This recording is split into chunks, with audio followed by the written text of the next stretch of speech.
On va passer au Copenhammer GT3, donc toutes les listes, hein, toujours sur Best Coast Pairing. On a une finale de Tau contre Harlequin. Donc, Harlequin, qu'est-ce qu'on a? On est en Light Saidas, on a Light Bataillon, on a un Troupe Master, un Shadow Seer, une, deux, trois, 4, 5 troupes, une troupe de 12 figurines, 2 Digesters, on a 3, 4, 5, 6, 7 Void Weaver en tout avec le Prismatic Cannon, et on a 1, 2, 3, 4, 5 Star Weaver. Contre du coup une Farsight Enclave en monde allié.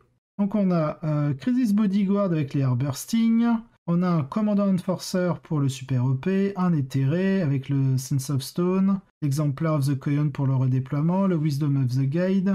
On a 10 Carnivore Croûte, une unité de Crisis en Cyclic Ion, double Plasma Rifle de Shield Generator et 4 Shield Drone. On a le Chavre en Iridium et en Steam Injector, classique. On a la Stealth Battlesuit avec la Homing Beacon. Croûte Hound, unité de Broadside, de 3 Broadside avec 4 Shield Generator. On a une patrouille Tau derrière avec un commandeur Crisis, donc pour ignorer en tout ou en partie des modificateurs de jet pour toucher. On a l'exemplaire of the Monka pour la full reroll des blesses, Burst Cannon DW2, Missile Pod, Plasma Rifle, Target Lock, 2 marqueurs light, 2 drones marqueurs, unité de croûte. On a une autre unité de crisis avec Airbursting et Cyclic Ion. 4 Shield Generator, la classique. On a une autre Stealth Battlesuit avec la Homing Beacon et des croûtes Hand. La nouvelle Coqueluche affronte l'un des champions actuels. Tau peut-il conserver sa couronne? Aucune de ces listes n'a vraiment besoin d'explication à ce stade. Les Tau font ce qu'ils font, et la construction des Harlequins est assez similaire à celle de Manichima. Bien que quelques Void Weaver ont été remplacés par une grosse unité de troupes à pied, il est juste de dire que c'est définitivement la bonne liste de Tau pour s'attaquer à ce match. Et elle a l'air plutôt bien conçue pour cela. Les Farsight Enclave 7 Tenet permettent d'atténuer les effets des Harlequins, et la Drop Zone Clear sur une grosse unité d'Airburst est toujours une menace légitime. Les relances de coups ne vont probablement rien faire, mais les Harleys ne peuvent pas annuler les relances de blessures. Et autant d'Airburst et de Cyclic Ion, avec des relances de blessures, ça va quand même faire des dégâts. Les broadside à tracker de vitesse sont bons aussi, ils fournissent des dégâts au bateau et permettent de s'assurer que tout clown dont le pied touche le sol ne restera pas en vie longtemps. Et avoir le commandant Enforcer dans les parages est une aubaine absolue. À la fois parce qu'il peut donner objectif sécurisé à l'une des équipes de Crisis et parce qu'il peut légitimement se déchaîner sur le matériel de l'Harlequin en mêlée avec une relative impunité. Ouais, j'ai pas de check, mais l'Enforcer il doit avoir le point onagre et le thermo machin. Ah non, il n'a pas le point onagre. Ok, il a au moins le thermo machin. Avec la précision du Enter, il a quoi? Cyclonique, double cyclone, un plasma, un taux lance-flamme. Ok. Alors, j'en étais où? En relative impunité. Ok. La mission. Arrêt cardiaque sur les Breachers, tu m'étonnes. Attends, c'est quelque chose, Wigmar.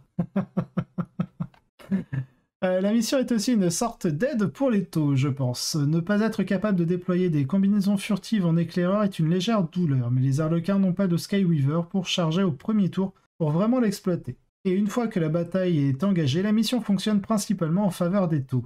Ils peuvent se concentrer sur le fait de tenir 2 tours, s'assurer qu'ils ont 2 points sur la mission, enfin 2 points pour la mission, puis essayer de réduire en poussière suffisamment de matériel des Harlequins pour qu'ils puissent obtenir la récompense de 5 points de victoire en fin de partie. Cela pourrait aussi être le jeu le plus rare où ils veulent vraiment aller pour Coyon aussi. Les PA supplémentaires ne font rien dans ce match-up et ils n'ont pas besoin d'aller super vite tôt. Et être capable de prendre une action décisive et ne pas se soucier de la suprématie du champ de bataille jusqu'au tour 3 semble plausiblement assez bon. Grind them down, decisive, bring it down signifie qu'ils ne vont pas obtenir un jeu avec un maximum de points, mais leur permet de se concentrer presque exclusivement sur le fait de ne pas se faire exploser tôt et de maximiser les dégâts pendant 2 tours avant de devoir se préoccuper d'autre chose, ce qui semble être un plan très plausible ici. C'est vrai que du coup, si la PA on s'en fout, que l'on joue Farsight Enclave en Allied World, Farsight en Allied World, l'exemplaire of the Monka, mais en fait, on a déjà pas mal de choses entre les stratagèmes, le trait de seigneur de guerre, exemplaire of Monka, la petite reroll pour blesser en Farsight. Effectivement, contre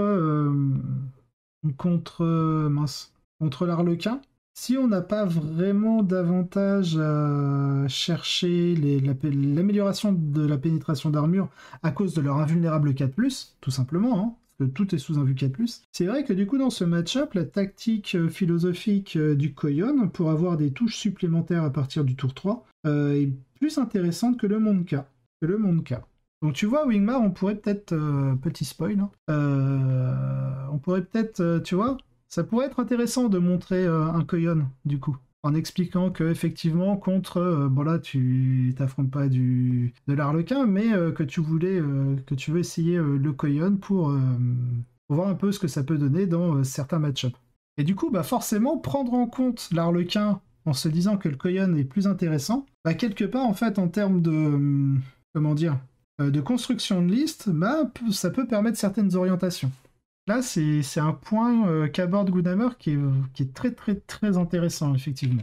Le petit obstacle ici est, bien sûr, que les Arlequins sont incroyablement forts et ont à la fois l'avantage de la mobilité et pas mal de dégâts. Il y a beaucoup de canons shuriken dans cette liste et si ceux-ci éliminent les drones avant que la majorité des Void Weavers soient à terre, alors les canons prismatiques vont faire un travail rapide sur les équipes de Crisis. On a l'impression que beaucoup de choses dépendent de l'entrée en combat de la troupe à pied. Contre un tel indirect, ils doivent vraisemblablement commencer un Webway Strike ou se faire fantasmer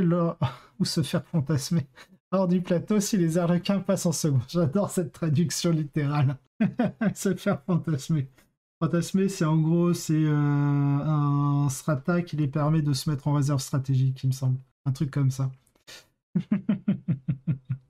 Et j'imagine bien les Arlequins en train de se faire fantasmer. En train de se toucher les tétons, là. Où j'en étais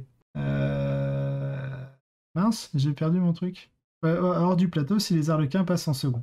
Donc il y a un certain risque qu'ils ne fassent rien lorsqu'ils arrivent et qu'ils soient effacés en même temps. Mais s'ils entrent en jeu, ils font de gros dégâts puis se mettent en difficulté avec Segoras Jest.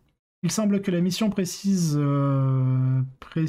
rendre les avantages de mobilité des Arlequins moins importants qu'ils ne le sont normalement. Mais ils sont toujours formidables. Leurs secondaires sont également très bien ici. On a l'impression que Stranglehold, l'emprise, Deadly Performance et Interrogation mentale leur donnent de quoi travailler.